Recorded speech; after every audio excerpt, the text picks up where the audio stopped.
My name is Timejin Uwejamomere. I work at the NGO Water Aid. We support countries in South Asia and Africa and Pacifics and some part of Central America to deliver water and sanitation services and strengthen government systems to make this happen. We focus on poor people particularly. I work to support the urban teams to make this a reality. Right, and an important concept that you mentioned in your presentation was urbanization. Why is urbanization important to poverty, and especially its implications it has on WASH? Thank you very much. People live in spaces, geographical spaces, and these are probably just urban spaces or rural spaces. Rural settlements happen to have been the main attraction or the main domain where you had poverty in the 19th, 20th century. But over the last 10, 20 years, we've seen a major shift in populations from rural areas to urban areas. This has been particularly so with the targets for the MDGs. Since 1990, when we had 57% of the global population living in rural areas, by 2015, that figure has shifted. Now we have 54% of the global population living in urban areas.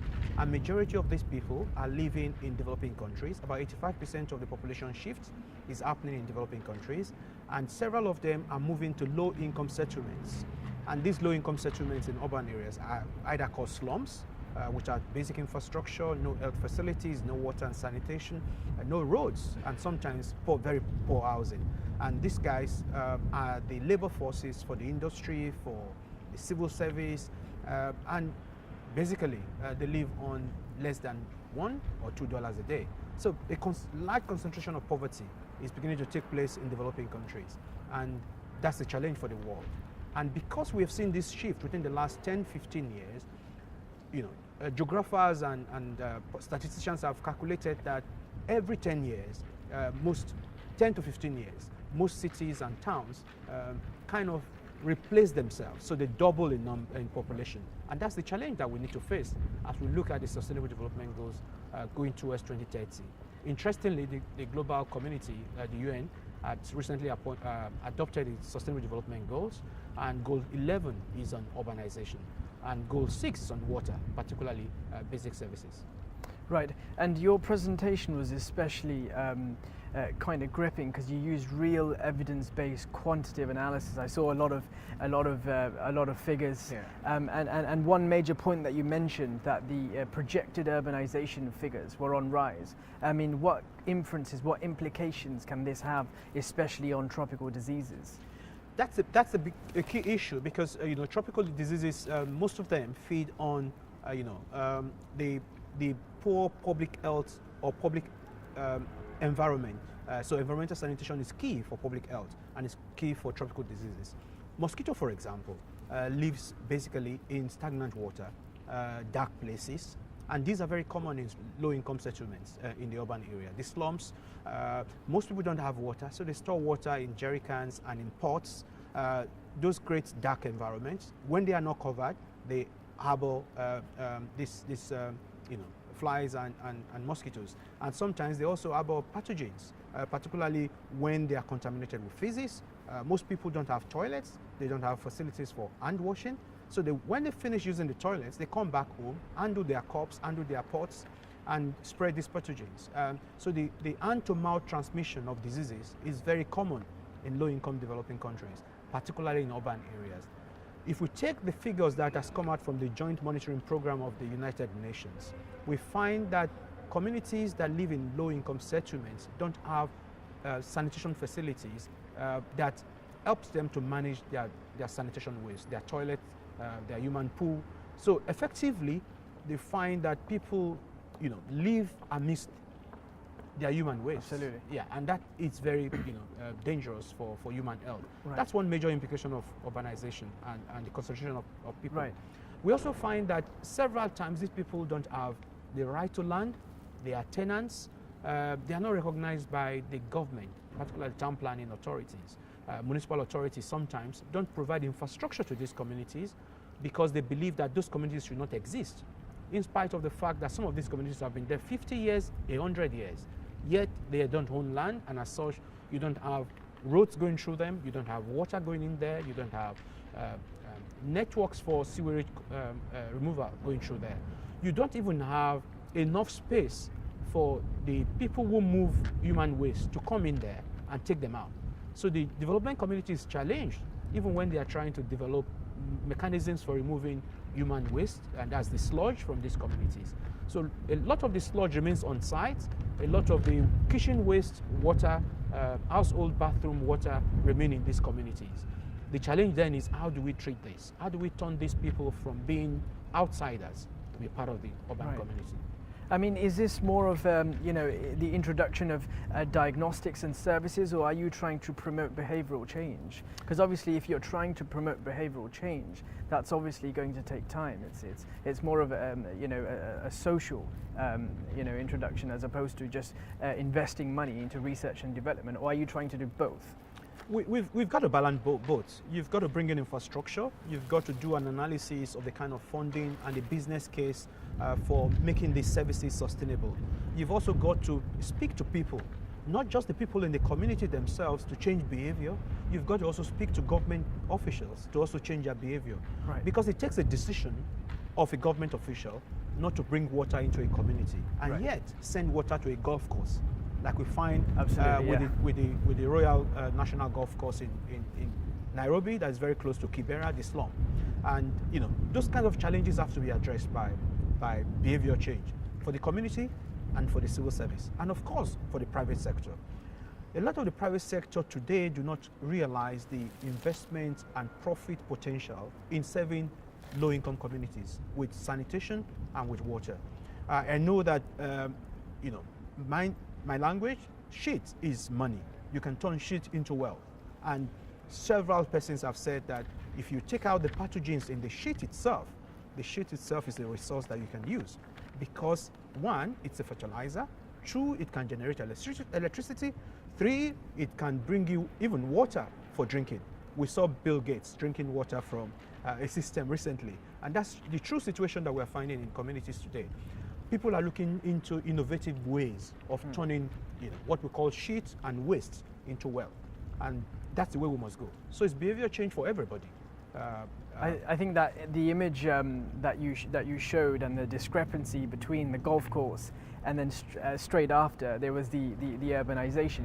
It was an extremely powerful image.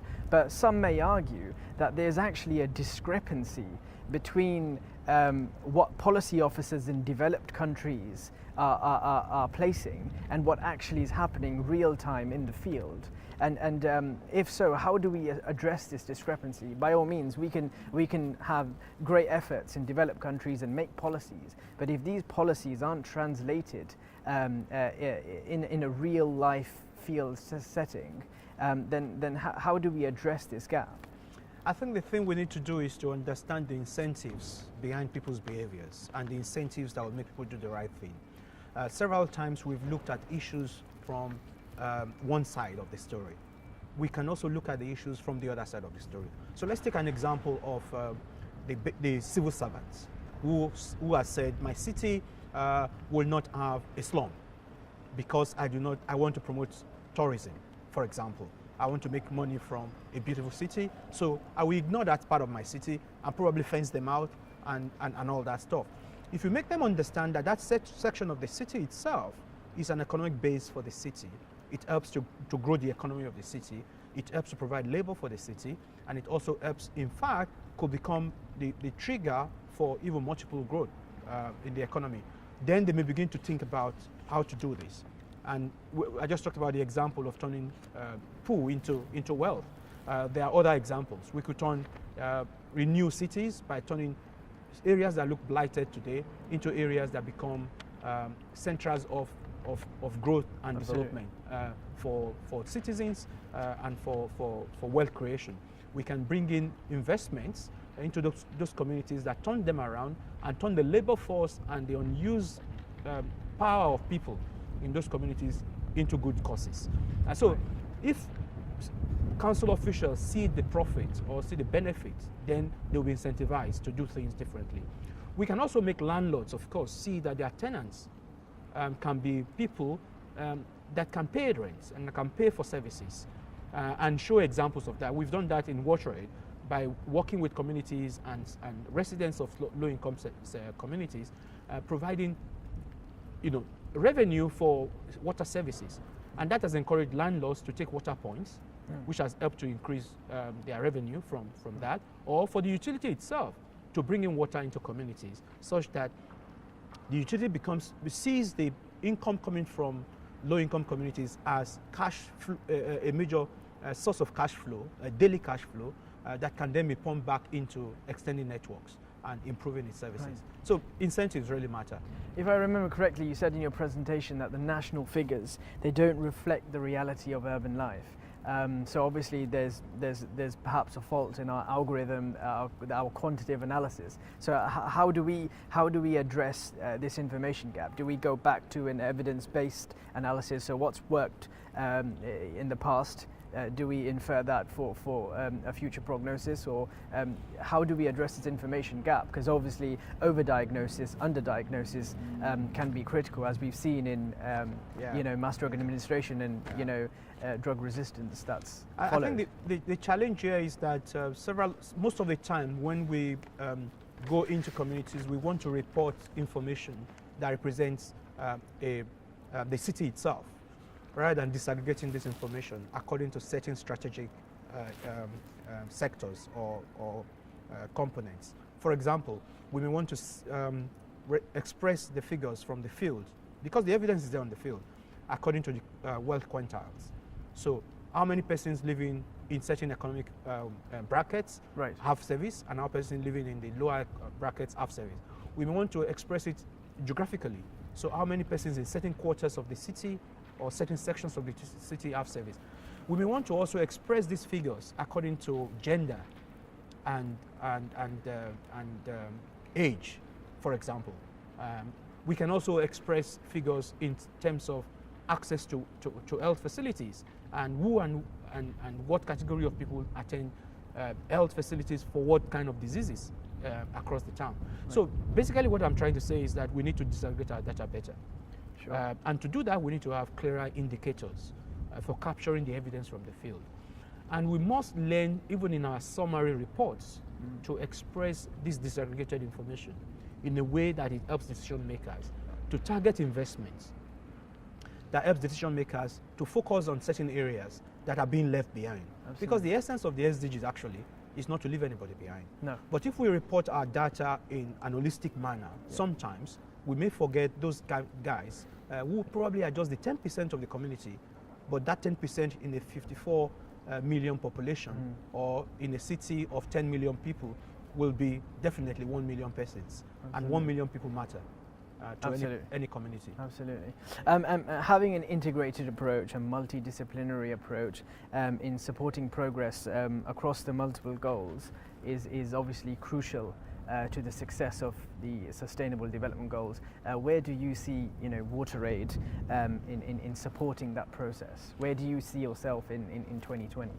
The gladdening thing about the SDG is that WaterAid was quite involved through the process, and we will say we're fortunate, without attributing anything to ourselves, to find that water and sanitation has a standalone goal. That's critical. But water and sanitation underpins every other goal that you can think about, from 1 to 17. Absolutely. I just mentioned goal 11, cities. One of the indicators for cities is water and sanitation and housing. For oceans, for gender, for poverty, for education, for health, you can't have any of these goals without having water and sanitation. We believe that water and sanitation is the first step to sustainable development. So for a woman, for example, who has to spend 3 hours a day to go fetch water, to and fro of maybe just 20 liters of water or 40 liters of water, that has a free, that saves just 4 hours or 3 hours and put that into productive activity. That's a useful time saved. That's income coming to the family. For a young girl whose menstrual hygiene management is addressed by toilets and water in school, that girl can go back to school and become successful and become a mother in future who appreciates the benefit of water and sanitation. So water has a way of underpinning everything, and sanitation, of course, is very critical for health. Hospitals in most countries in Africa, in fact, a recent research that was just released indicated that about 54% of hospitals don't even have taps and toilets. How can a mother go to hospital to deliver a baby and die because there's no clean utensils to manage the birth process, or that the family has to come with a bucket of water from home to be served in an hospital? Absolutely. How do you take medication if you're an HIV patient without water to drink, with contaminated water? You know, so these complications are there if you don't have water and sanitation, safe water, and access to you know, proper facilities for sanitation.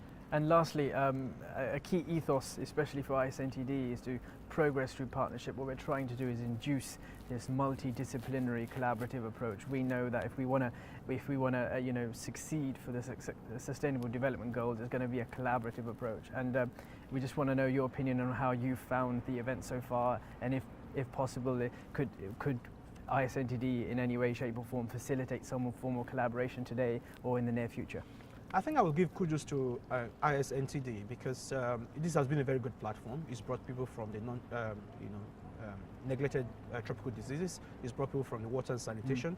I've seen innovators and technologists. I've seen people who are looking at you know, transformative technologies. We've had people from education. We've had people from the international development sector. DFID was here. So we've had a good day having this conversation. And that's a place where WaterAid, you know, also wants to be. Our strategy going forward, our 2030 target, one of the key frames is around integration. So we've got 4 thematic areas. One is about inequalities, the other is about sustainable services, the third is about integration, and the last is about hygiene and sanitation. So we very much believe that as we go forward, there will be more collaboration between both organizations and many more organizations of this nature.